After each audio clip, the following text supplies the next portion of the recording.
I'd like to begin with a fact, a simple yet shocking fact. On signale plus d'ovnis en Écosse que dans tout autre pays. Certains Écossais ont des théories complexes pour expliquer ce phénomène. Cela va d'une prétendue collaboration entre l'armée et les extraterrestres à l'existence éventuelle d'un portail vers une autre galaxie, au centre de l'église rendue célèbre par le roman Da Vinci Code. Je suis sûr que le moyen d'ouvrir le portail se trouve dans la chapelle. Sans oublier la théorie de la tombe extraterrestre. Cela ressemble à un charnier. Mais quelle est la vérité? Les extraterrestres ont-ils envahi l'Écosse?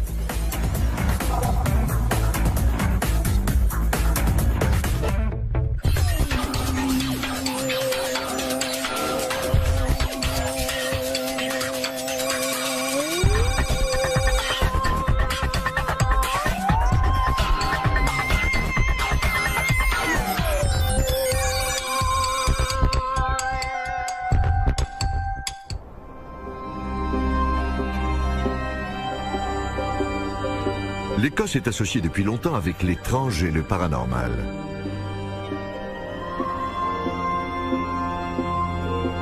Souvenez-vous du monstre du Loch Ness, censé être le dernier survivant de l'ère des dinosaures. À ce jour, des centaines d'habitants vivant au bord du lac géant affirment avoir vu la tête de Nessie. Ici, la campagne regorge de pierres ancestrales et résonne de légendes remplies de sorts, de démons et de malédictions. C'est donc peu étonnant qu'on signale plus d'ovnis dans ce pays que dans tout autre, proportionnellement à sa taille. Dans une région précise, c'est même la moitié de la population qui affirme avoir vu un ovni. Il y a eu plus de témoignages dans les dernières années que dans le monde entier. Et ce n'est pas fini. J'ai vu un vaisseau spatial lumineux en forme de cube. Je n'ai aucune raison de mentir à propos de ce que j'ai vu. Le chiffre élevé de témoignages liés aux ovnis en fait la capitale mondiale aux yeux des spécialistes. De plus, ce phénomène est circonscrit à une seule région, au centre du pays. La plupart des témoignages viennent d'un secteur compris entre Falkirk au nord, Glasgow à l'ouest et Édimbourg à l'est. Il est surnommé le Triangle de Falkirk.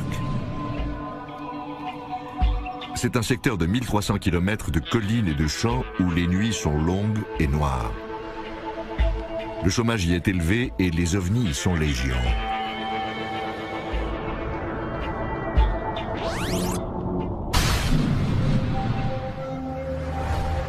Le petit village de Bonnybridge se trouve au centre du triangle de Falkirk.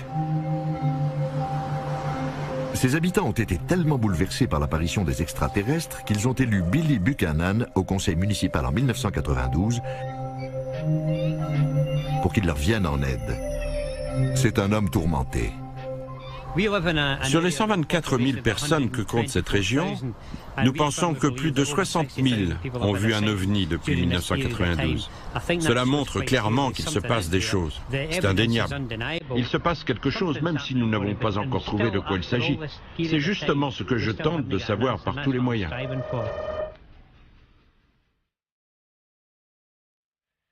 Il y avait beaucoup moins d'ovnis dans le triangle de Falkirk avant un matin d'octobre 1992, jour de la parution d'un article dans le journal local. C'était le premier d'une longue série. Depuis, de plus en plus de gens ont dit avoir vu des ovnis. Des petits hommes verts. J'en ai vu au moins 2. Un serpent qui ondulait dans le ciel. Ouais, des espèces de vagues. Ça a fait pouf, comme ça. Un cercle enflammé dans le ciel. Il y a des ovnis dans le coin. Que se passe-t-il exactement par ici? Tous ces gens ont-ils eu des hallucinations? Ou y a-t-il réellement des phénomènes étranges au-dessus du triangle de Falkirk? Ce sont les questions auxquelles ont tenté de répondre les habitants en quête de vérité.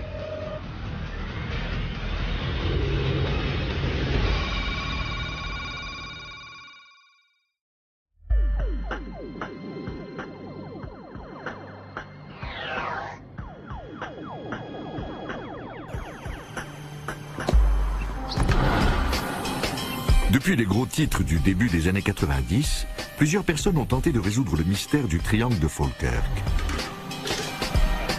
Un homme est même devenu une célébrité locale grâce à sa collection d'archives vidéo. Pas moins de 16 heures d'images d'OVNI selon lui. Voici Craig Malcolm.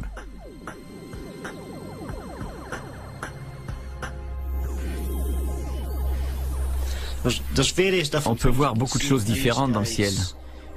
Là, par exemple, on ne voit qu'une sphère lumineuse. Puis les formes se mettent à bouger, bizarrement. Elles se rapprochent, s'éloignent, deviennent floues. C'est très troublant. Cet objet a une forme spécifique. On dirait qu'il est entouré de lumière. Ça apparaît brusquement, comme si quelqu'un allumait la lumière. On est tranquille, chez soi le soir, et on les voit parcourir le ciel. Craig organise des réunions avec des amis passionnés. Il passe des nuits entières à essayer de filmer des ovnis. À une époque, on scrutait le ciel tous les soirs. Mais on était dingues. Après une journée de travail, on passait 8 à 10 heures à regarder le ciel. Puis on dormait 2 heures avant notre journée de travail. Comme Craig, Billy Buchanan s'est mis en tête de trouver des explications à ces phénomènes insolites. Il est arrivé à la conclusion surprenante que les autorités collaborent avec les extraterrestres. Le gouvernement sait ce qui se passe à Bonny Bridge, mais il ne veut rien dire. Résolu à éclaircir ce mystère, Billy Buchanan s'est rendu dans la capitale.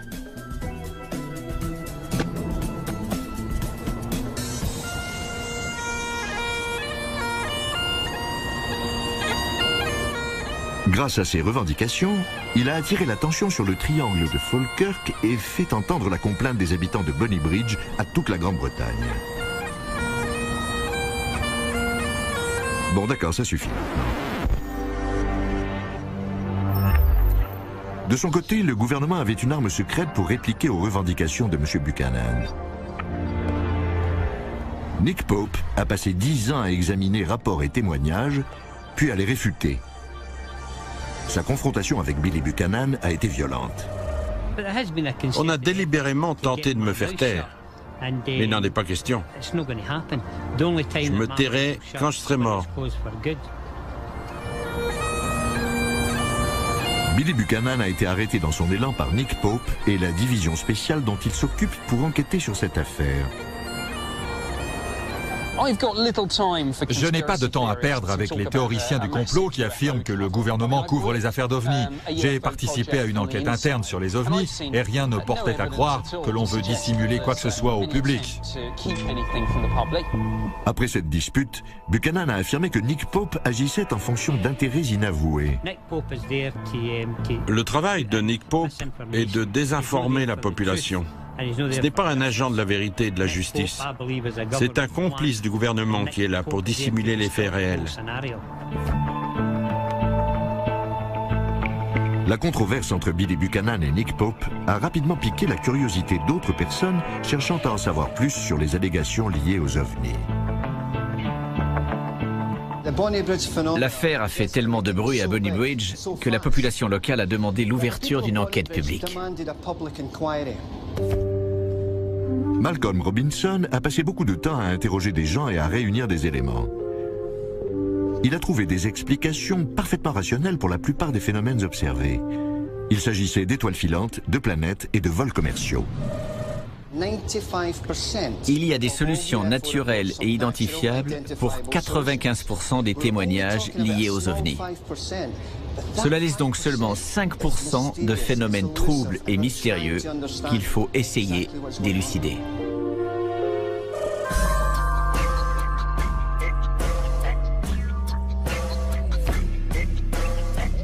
Selon l'une des théories sur lesquelles Robinson s'est penché, les ovnis vus en Écosse sont en fait des appareils militaires. Il a souligné que le pays comporte de nombreuses bases militaires américaines, que les Highlands servent de terrain d'entraînement aux pilotes de l'armée de l'air et que les 4 sous-marins nucléaires britanniques sont basés dans la région. Il a donc émis l'hypothèse que les ovnis observés pourraient être des bombardiers furtifs non reconnus comme tels. Ce sont des avions d'un type particulier qui volent à la vitesse du son et trompent les radars. On sait très bien que beaucoup d'ovnis vus aux États-Unis sont en fait des bombardiers furtifs. Il se pourrait donc que, sur les 5%, une partie provienne de notre propre arsenal classé secret défense. En fait, il n'y a aucune preuve de la présence de bombardiers furtifs en Écosse. Robinson ajoute même que certains des objets observés ne ressemblent pas du tout à des avions. Il s'agissait d'ovnis volant à basse altitude, si près du sol qu'on aurait pu leur jeter des pierres dessus.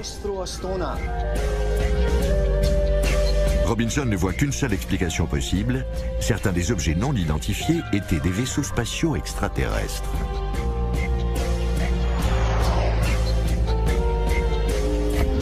Vous avez un objet qui est là, puis qui disparaît complètement. Il ne monte pas, il ne descend pas, et il n'est pas caché par les nuages. Où est-il passé? Bonne question. Essayons d'y répondre.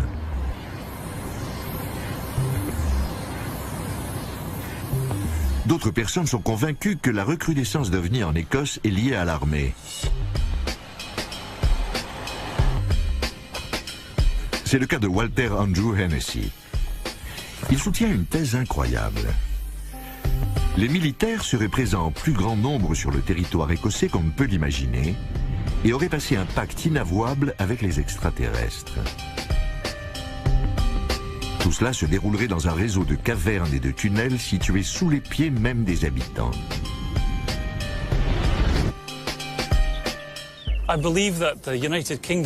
Je pense que le Royaume-Uni est l'un des endroits qui a le plus de lieux souterrains, tout particulièrement dans le centre de l'Écosse. C'est une région qui a l'un des réseaux de cavernes les plus méconnus au monde. Des cavernes?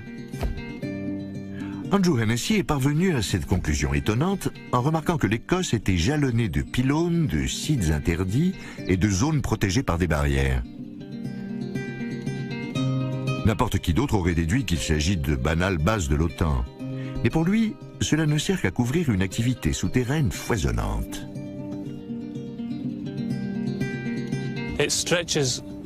Cela s'étend jusqu'à Dunfermline pendant des kilomètres et des kilomètres. Au-dessus des transmetteurs, des pylônes et des paraboles du centre de contrôle militaire, j'ai vu un vaisseau spatial lumineux en forme de cube avec plein de lumière bleue. Andrew dit qu'il a découvert l'entrée d'un tunnel sur cette colline, près de Bonny Bridge.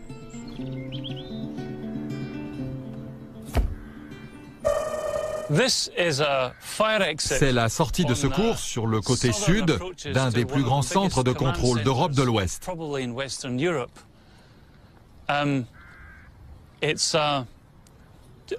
C'est la sortie de secours de la base souterraine.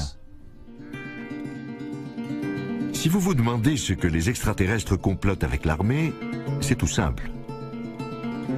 Andrew dit que les envahisseurs vivent dans un empire grand comme une galaxie et s'approvisionnent sur Terre.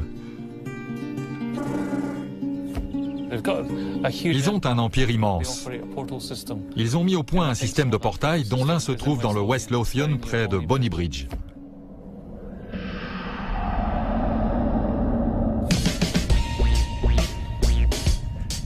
D'après lui, les extraterrestres ne parcourent pas l'espace en volant. Ils préfèrent utiliser des portails entre leur galaxie et la nôtre, qu'ils ont disséminés dans des lieux importants sur le globe. Comme par hasard, l'un d'eux se trouve près de chez lui. Certains disent qu'ils voyagent dans le temps, qu'ils traversent des portails interdimensionnels pour faire l'aller-retour avec la Terre. Cela semble assez peu plausible comme hypothèse, mais si jamais elle venait à se vérifier, cela expliquerait pourquoi les ovnis semblent revenir aux mêmes endroits.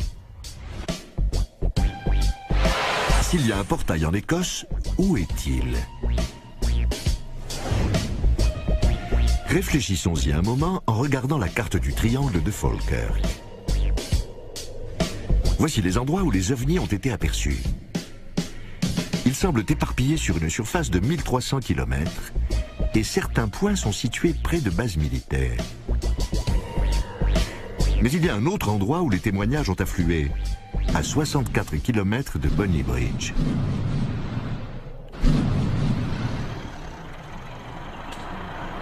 Il s'agit de la petite ville de Roslyn, dans le sud du triangle. C'est là que les ovnis ont été décrits avec le plus de précision et que la photographie présumée la plus nette a été prise. Andrew Hennessy s'en sert d'ailleurs comme preuve. Ce vaisseau spatial a été photographié le même soir près de Roslyn.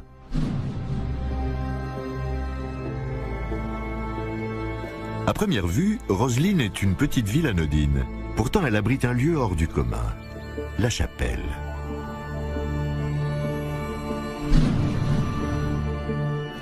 C'est l'un des endroits les plus mystérieux au monde.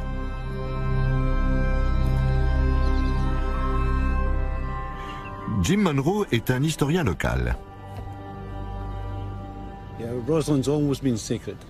Roslyn a toujours été un lieu sacré. C'est l'un des sites les plus sacrés en Grande-Bretagne, sinon au monde. Nous avons fait des recherches qui nous ont menés en l'an 700, une époque où il y avait certainement des druides. C'est aussi l'épicentre d'une des théories du complot les plus étranges. Voilà les faits dont nous disposons. La chapelle a été bâtie en 1446 par William Sinclair. On dit qu'il faisait partie des Templiers, un ordre chrétien très riche et très puissant qui a fini par être excommunié par le pape. Quel rabat-joie! Depuis, on a murmuré que les Templiers avaient trouvé le secret de la vie éternelle. Plutôt farfelu, non? Mais pas autant que la théorie qui a conféré à Roslyn sa célébrité récente. Dans Da Vinci Code, Dan Brown écrit que c'est dans la chapelle de Roslyn que les Templiers ont enterré le Graal. Leur raison? Ils ont découvert le secret le plus inavouable du Vatican, le christianisme est une supercherie. Lynn Pecknett est une auteure qui a également écrit sur Roslyn. Le public cherche à croire en quelque chose. Da Vinci Code est un roman policier palpitant qui a attiré l'attention des lecteurs. Il leur a dit « Attention, on nous a dissimulé la vérité pendant 2000 ans sur la nature d'un phénomène primordial. Le christianisme. Tout d'un coup, on découvre que tout est faux. »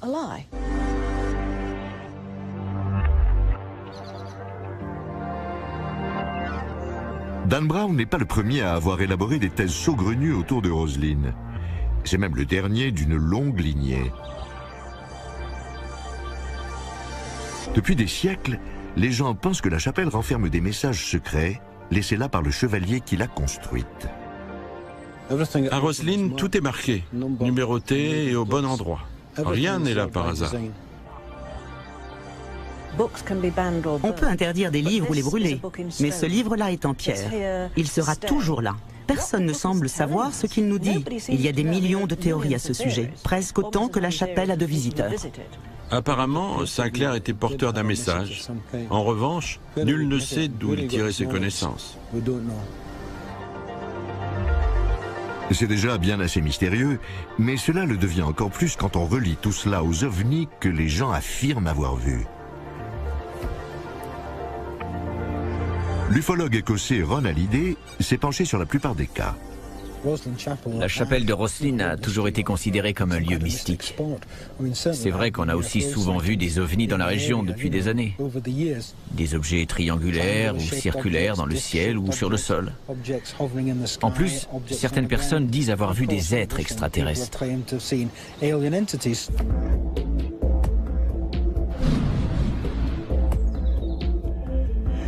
Plusieurs personnes ont émis l'hypothèse que certains détails inexplicables présents dans la chapelle étaient dus aux extraterrestres. Par exemple, des sculptures de maïs américain, sculptées bien avant que l'Amérique ne soit découverte. Ou ces plantes grimpantes enroulées autour du pilier de l'apprenti en une représentation quasi parfaite de la double hélice de l'ADN. Des extraterrestres super évolués ont peut-être donné certaines connaissances avancées à William Sinclair pour qu'il laisse ces messages. Vous trouvez l'idée extravagante? Certes, mais ce n'est pas tout. En effet, certains habitants du coin sont convaincus que quelque chose d'encore plus puissant que le Graal se trouve dans la chapelle. Un portail extraterrestre vers une autre dimension. D'où leur est venue cette idée? Dès les premières fois où les gens ont déclaré avoir vu des ovnis et des extraterrestres, cela s'est passé près de bâtiments à la riche et mystérieuse histoire. Des monuments comme les pyramides égyptiennes, Stonehenge en Angleterre, et aujourd'hui la chapelle de Roslin en Écosse. Certains prétendent que ces vénérables sites sont des portails vers d'autres dimensions. Cela expliquerait pourquoi beaucoup de gens voient des phénomènes étranges aux alentours. Il est possible que dans le passé, les gens connaissaient ce lieu qui permettait d'établir un lien avec d'autres dimensions ou d'autres univers. C'est pour cela qu'ils ont construit la chapelle de Roslin à cet endroit précis. Roslin et un autre lieu dans le West Lothian, près de Bonnybridge, sont deux endroits qui ont servi pour le voyage entre les dimensions et les univers. Cela explique peut-être pourquoi les gens voient souvent des ovnis qui disparaissent d'un instant à l'autre.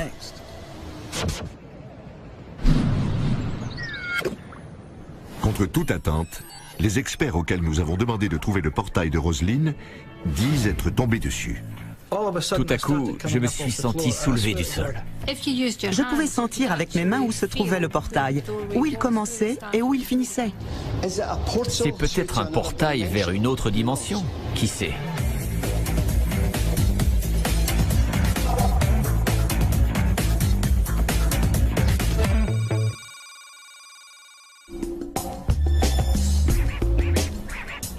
Y a-t-il un portail extraterrestre à Roslin? Si c'est le cas, le code mystérieux se trouvant dans la chapelle peut-il servir à l'ouvrir? D'après certaines personnes inquiétantes que vous allez voir, le code a été révélé aux Écossais il y a 500 ans par des extraterrestres aux connaissances prodigieusement avancées. Nous allons examiner cette théorie. L'endroit tout désigné pour chercher ce fameux portail interdimensionnel est l'intérieur de la chapelle de Roslin. Nos enquêteurs tout désignés sont les spécialistes locaux du paranormal. Brian Allen et les médiums Anne-Marie Snedden et Jim Lockhead. Eux-mêmes sortent un peu de la normale, il faut dire. Mais qui d'autre appelé pour localiser un portail galactique? Nous les avons laissés 3 heures à Roslin pour voir s'ils pouvaient rencontrer des phénomènes étranges. Ils ont fouillé les coins et les recoins du village et ont trouvé leur comptant de faits inquiétants.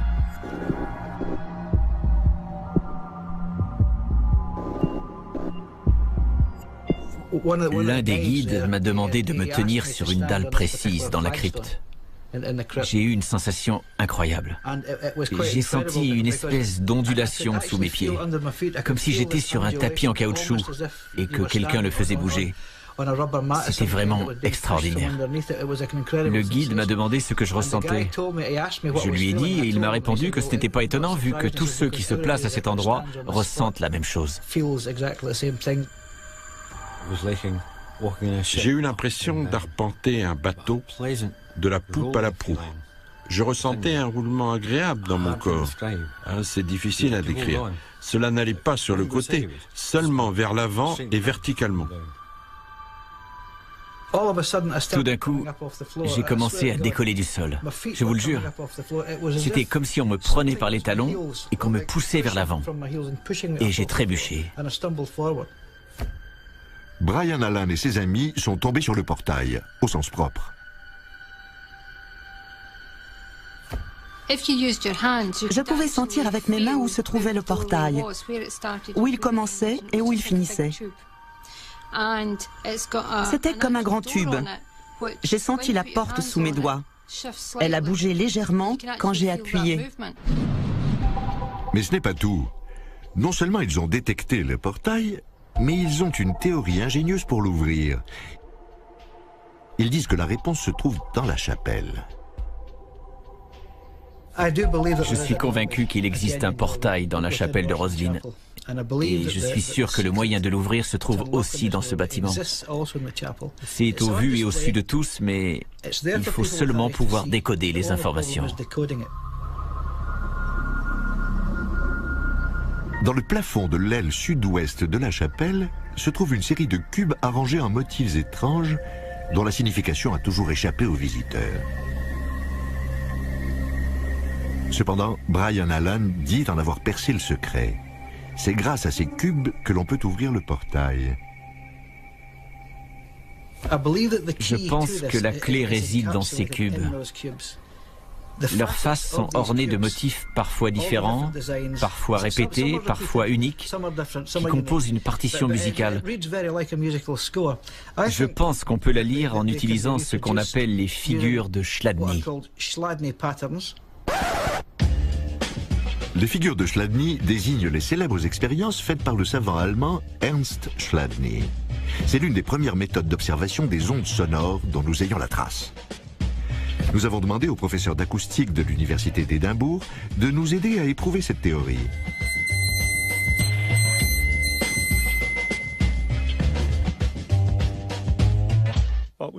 J'ai ici une plaque carrée qui est fixée au milieu, mais dont les côtés peuvent vibrer. On peut y parvenir de plusieurs façons, mais la méthode courante est de prendre un archet de violon et de le frotter sur le bord.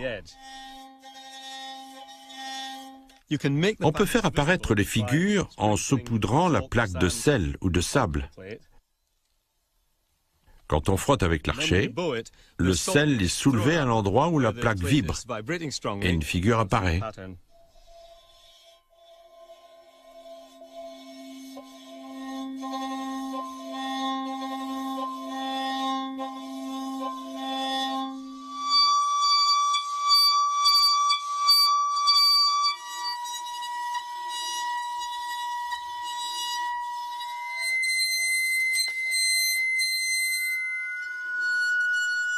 Professeur, est-il possible que Brian Allen ait raison? Les figures du plafond de la chapelle de Roslin sont-elles les figures d'ondes sonores comme celle-ci? C'est possible, hein? Si on joue une note précise, on peut en trouver le ton sur un piano et l'écrire. On peut recommencer avec une autre figure, la noter également et ainsi de suite.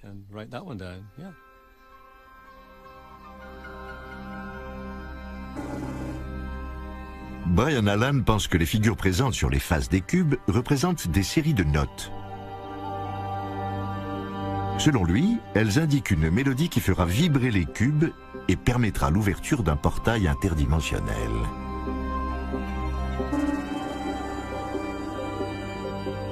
Je ne dis rien de neuf en affirmant qu'il s'agit d'une partition musicale. Je ne dis pas que j'ai découvert cela puisque c'est connu depuis des années. Le seul problème qui subsiste, c'est celui de déchiffrer cette partition.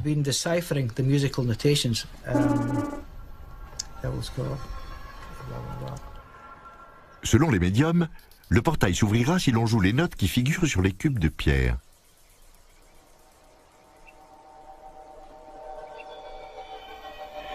Nous avons donc demandé au professeur Campbell d'essayer de reproduire les figures grâce à la méthode de Chladni.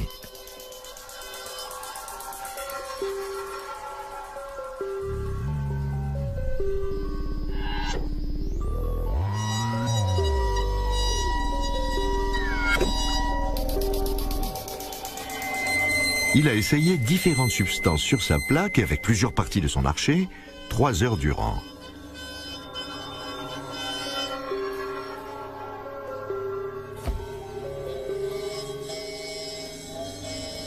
Mais cela n'a rien donné. Il a été incapable de reproduire les figures. Apparemment, les inscriptions de la chapelle n'ont rien à voir avec les figures de Chladni. Malgré cet échec, les médiums n'ont pas été déçus. Selon eux, l'ouverture du portail aurait des conséquences terribles. Il y a plusieurs portails de par le monde. Je suis persuadé que si on en ouvre un, tous les autres s'ouvriront. Et ce sera le chaos. L'idée d'ouvrir un portail me terrifie. On ne sait pas ce que l'on va laisser rentrer.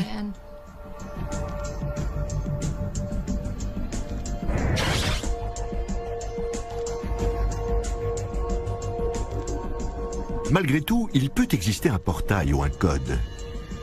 Peut-être que les extraterrestres sont les seuls à pouvoir le déchiffrer, ou peut-être qu'ils ont un système de notation musicale différent du nôtre. Ou encore peut-être n'avons-nous pas pu ouvrir le portail pour la bonne raison qu'il se trouve ailleurs.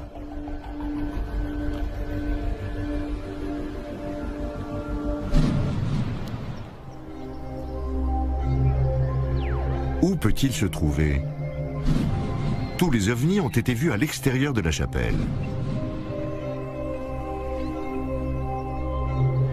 Nous avons regardé à quels endroits les témoignages ont été les plus convaincants et nous avons cherché un portail. Des ovnis ont été signalés un peu partout dans cette région. On trouve pourtant un regroupement près d'un champ bien particulier, à 2 pas du parking de la chapelle.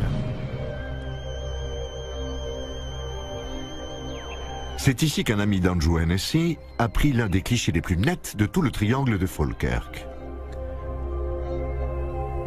C'est aussi ici qu'une personne a raconté à Malcolm Robinson qu'il avait vu un phénomène étonnant. Un homme m'a dit qu'un soir, après avoir visité la chapelle de Roslyn, il avait vu 2 colonnes de lumière descendre du ciel, juste devant lui. Il n'en revenait pas. Il ne savait pas ce que c'était, mais ce n'était sûrement pas un avion. Il a vu que les colonnes de lumière venaient du ciel, mais il ne savait pas exactement d'où. Peut-être que l'archéologie peut réussir là où les médiums ont échoué. Nous allons creuser au plus profond de cet antre à ovnis. Nous avons recruté les services de 2 archéologues renommés, Malcolm Will et Roland Tulles, sans leur dire ce que nous cherchions. Nous allons nous pencher sur ce secteur. Vont-ils nous aider à trouver un portail galactique grâce à leur savoir et à leur matériel? Avec beaucoup de chance, peut-être que nous dégoterons le Graal à la place. Par où commencer quand on cherche un portail interdimensionnel? Même pour les esprits les plus inventifs, un portail est un concept plutôt abstrait. À quoi cela ressemble-t-il? De quelle matière est-ce fait? Roland Tulles commence par creuser un puits de reconnaissance, tandis que Malcolm Will utilise un détecteur de métaux. Rien. Toujours rien. Encore rien. Il passe donc au radar pénétrant, une technologie qui détecte les traces d'agitation plutôt que la matière physique. Si quelqu'un a creusé ici dans les 1000 dernières années, cet appareil signalera à quel emplacement il l'a fait.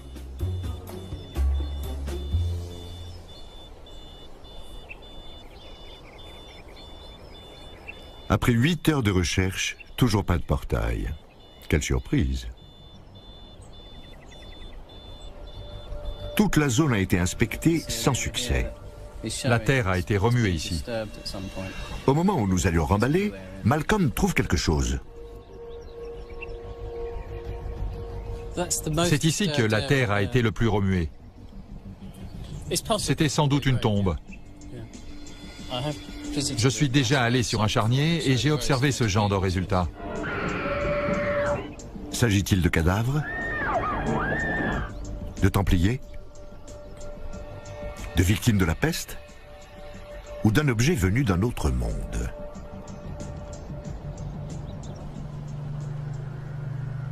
Vous ne serez pas étonné d'apprendre qu'on raconte qu'un objet extraterrestre s'est échoué non loin de Roslyn. Roslyn, c'est notre Roswell à nous. Et je suis convaincu qu'un ovni se trouve sous la ville. Les extraterrestres censés avoir appris leur technologie avancée à William Sinclair auraient atterri ici après un accident de vaisseau spatial. Selon la légende, le Graal se trouve ici. L'Arche d'Alliance est ici. Les évangiles perdus du Christ sont ici. La porte terrestre vers le paradis est ici. Et en théorie, il y a aussi des débris d'ovnis. Des débris d'ovnis. Des débris d'ovnis. Rosslyn ne serait pas le seul lieu présumé où un ovni s'est écrasé. Les ovnis enfouis sont un grand classique dans le milieu de l'ufologie. On a signalé des dizaines d'accidents d'ovnis partout, du Brésil à la Sibérie. Les endroits où des extraterrestres ont été vus sont aussi ceux où des ovnis sont censés s'être écrasés, même s'il y a eu peu de témoignages de ce type au Royaume-Uni. C'est en tout cas ce que dit Nick Pope. J'ai entendu une ou deux rumeurs affirmant qu'un ovni s'était écrasé dans ce pays. J'ai vite appris à n'écarter aucune hypothèse. La présence d'une carcasse de vaisseau spatial expliquerait peut-être le nombre d'ovnis que les gens ont vus. Les extraterrestres iraient à Rosslyn se recueillir sur les tombes des leurs.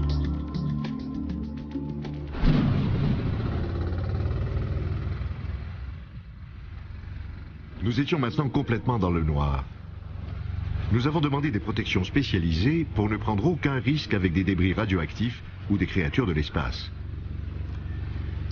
Nous avons continué à creuser après minuit à la recherche de portails paradisiaques, d'ovnis et de cadavres extraterrestres.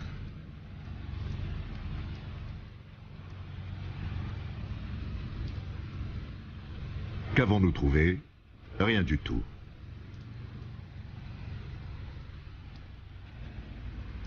En revanche, nous avons trouvé une explication rationnelle.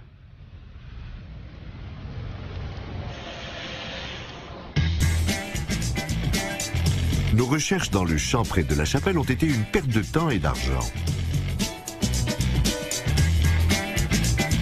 Nous avions trouvé des indices d'une présence extraterrestre éventuelle, mais nos appareils avaient seulement remarqué une différence de densité dans le sol due au labourage du XXe siècle. Nous n'avons rien trouvé de paranormal du côté de la chapelle de Rosslyn. Ni tombe extraterrestre, ni portail galactique. C'est très décevant.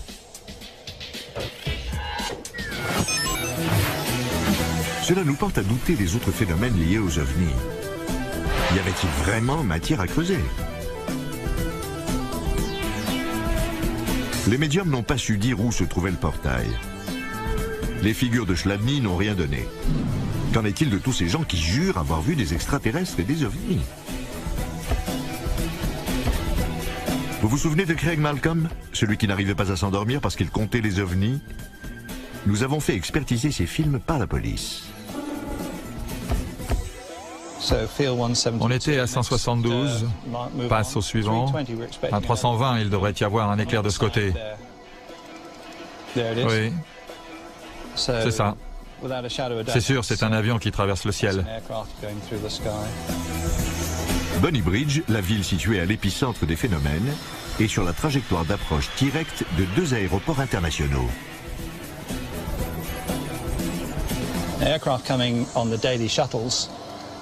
Les avions qui passent à heure régulière, le matin ou le soir, sont de belles cibles pour les gens qui sont sur les trajectoires d'approche. Les appareils mettent leurs phares d'atterrissage et volent moins vite, à basse altitude. 75% des objets peuvent certainement être identifiés comme des avions qui atterrissent à l'aéroport de Glasgow avec leur lumière allumée. Dans la plupart des cas, Craig Malcolm s'est trompé. Mais dans les 25 autres pourcents, si ce ne sont pas des avions, de quoi s'agit-il? Ce que nous avons découvert ensuite remet en question la théorie des ovnis en Écosse. Elle pourrait fort bien être un mélange de tours de passe-passe et de balivernes.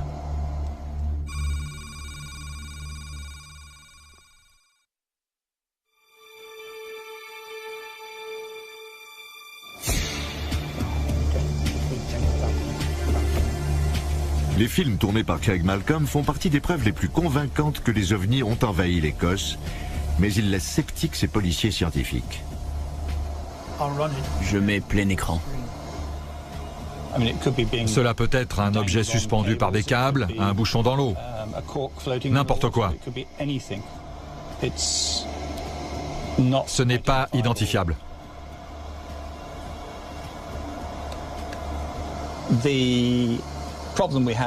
Le problème, c'est qu'il n'y a ni date ni heure.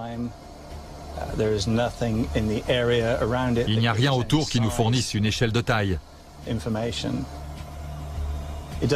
On ne dirait pas que ça peut vraiment voler. On ne sait pas si c'est dans le ciel, dans l'eau ou sur le bord d'une fenêtre. Qu'est-ce que Craig Malcolm a filmé? L'intérieur de son protège-objectif? Cela peut aussi bien être un canular.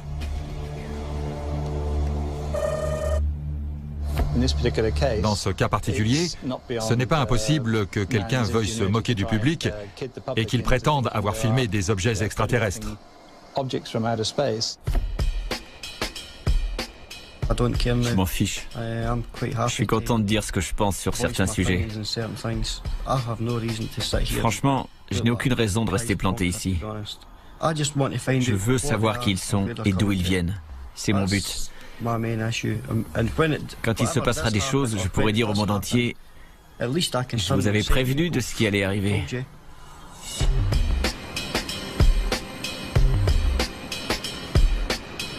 Nous pouvons écarter avec certitude l'idée que Craig Malcolm a filmé des vaisseaux spatiaux, mais il n'est pas le seul à prétendre l'avoir fait. Il n'y a pas seulement les avions qui atterrissent à Édimbourg, il y a aussi des lumières très étranges. Des objets qui n'ont ni phare sur la voilure, ni feu arrière, ni feu à éclat. À mon avis, ce sont des sortes d'avions bien étranges. Andrew Hennessy a aussi accusé l'armée d'être de mèche avec les extraterrestres. Que penser de ces accusations sidérantes? Nous avons interrogé le bureau du cadastre à propos de cette mystérieuse colline grillagée qui, selon lui, serait l'entrée d'un vaste réseau extraterrestre de tunnels. Il s'agit en fait d'un réservoir souterrain. Pas de quoi y dénicher un complot planétaire, sauf si le département de l'eau est dans le coup, bien sûr.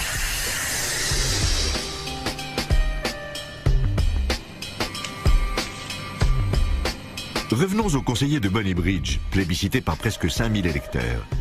Ils ne pensent qu'à faire leur bien, évidemment.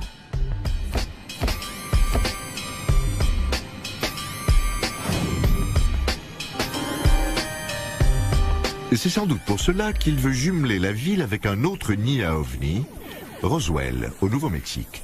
Il veut également ouvrir à Bonny Bridge un parc sur le thème. Pourquoi pas?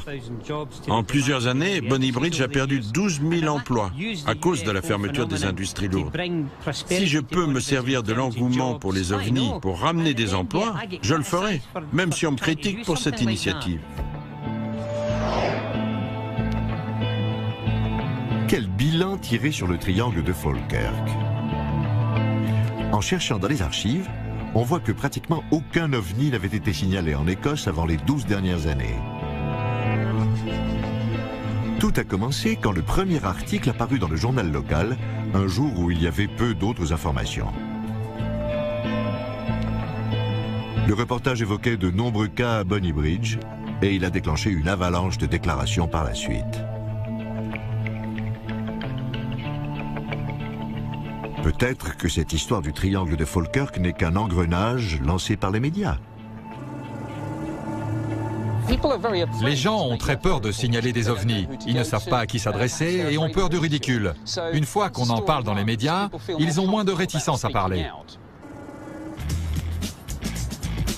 Ajoutez les rumeurs aux affirmations des médias et vous enclencherez un mécanisme infernal et difficile à arrêter. Malgré notre scepticisme, il reste quand même un doute. En effet, Brian Allen et ses semblables restent convaincus de leur théorie après 10 ans. Et ils ne sont pas prêts d'en dévier d'un pouce. Ceux qui se disent sceptiques sont souvent des démystificateurs. Un démystificateur n'admettrait jamais la vérité, même si elle lui crevait les yeux. Ces gens-là sont comme ça. Mais qui sait? Peut-être que les régions censées être fréquentées par les ovnis le sont vraiment? Mais cela ne semble pas être le cas du triangle de Falkirk. Une chose reste sûre, La chapelle de Rosslyn est un lieu énigmatique rempli de secrets et d'intrigues. Toutefois, la clé de son mystère n'est certainement pas liée à des êtres venus d'un autre monde.